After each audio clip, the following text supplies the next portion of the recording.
Congratulations, women. Thank you.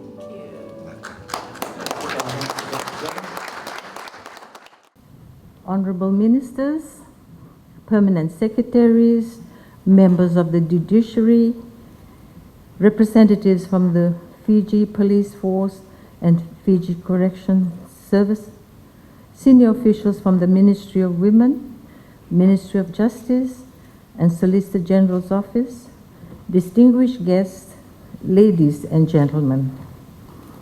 Misambula Vinaka, and a very good morning to you all. This morning, I begin by acknowledging the traditional owners of the land on which we stand today.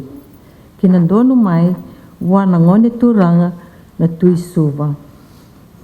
I pay my respect to their chiefs past and present, as well as to emerging leaders and members of the Vanua Ondonumai. I acknowledge their role in caring for the Vanua. I am honored this morning to have been invited to be here amongst the accomplished women who have made their way in the law and justice sector for the celebration of International Women's Day. As a non-lawyer, I cherish the opportunity to come and meet you today and to tell you how inspiring you are to the women of Fiji. Proverbs chapter 31, verse 35 reads, "She is clothed with strength and dignity. She can laugh at the days to come." I extend my deepest gratitude to the Ministry of Justice, Ministry for Women, Children and Social Protection, Office of the Chief Registrar, and the Office of the Solicitor General for organizing this celebration, which recognizes the pivotal role of women in the law and justice sector. Today, we celebrate the contributions of women who uphold justice, advocate for fairness, and work tirelessly to build a more just and equitable society. From judges to police officers, lawyers to social workers and activists to policymakers, your commitment shapes the very fabric of our nation. Women have long been the backbone of justice, advocating for the rights of the marginalized, ensuring fairness in legal proceedings, and working for the protection of the vulnerable.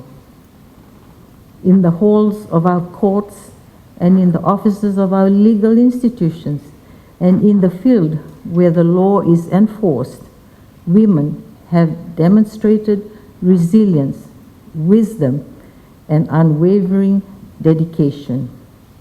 However, we must acknowledge that despite progress made, disparities remain. Women continue to face challenges to their full participation in the legal profession. This is why accelerating action is not just a theme, it is a call for urgency. As the pioneering advocate Ruth Bader Ginsburg once said, "Real change, enduring change, happens one step at a time." Our steps towards equality in law and justice must be deliberate, persistent, and fearless. We cannot walk this journey alone.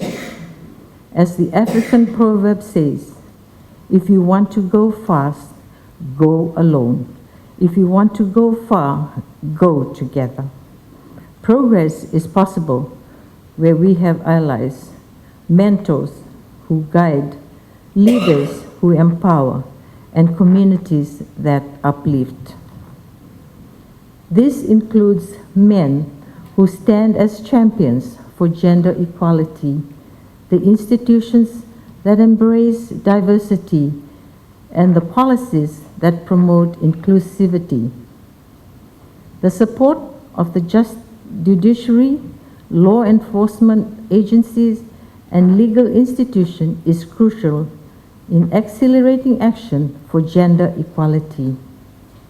Today, let us renew our commitment to building a justice system that is inclusive and representative of all voices. Let us strive for workplaces free of discrimination, courts where justice is accessible to all, and a legal system that truly reflects the principles of fairness and equality. Let us not wait for change. Let us be the change. By mentoring women in the legal profession, advocating for policies and promote gender partiality, and challenging system biases, we accelerate action towards a brighter, more just future.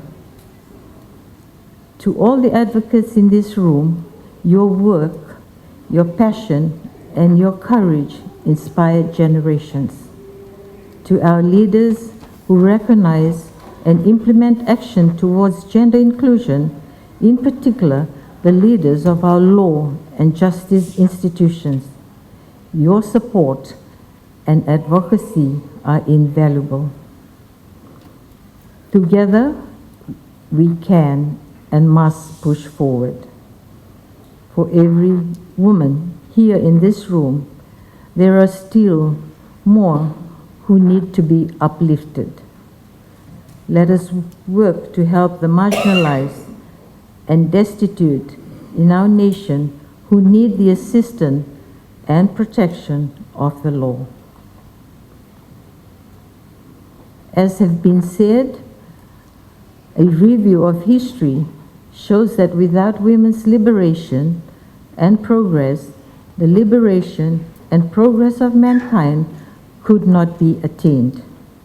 I hope this event and the discussions that take place here today, the networking connections that you make here, will be transformative for you, boosting your confidence and help to turn challenges into opportunities. In concluding, I once again thank our law and justice agencies and the Australian High Commission who have made today's celebration possible. I pray for God's blessing upon you all. Happy International Women's Day, Lalabalavu, and thank you.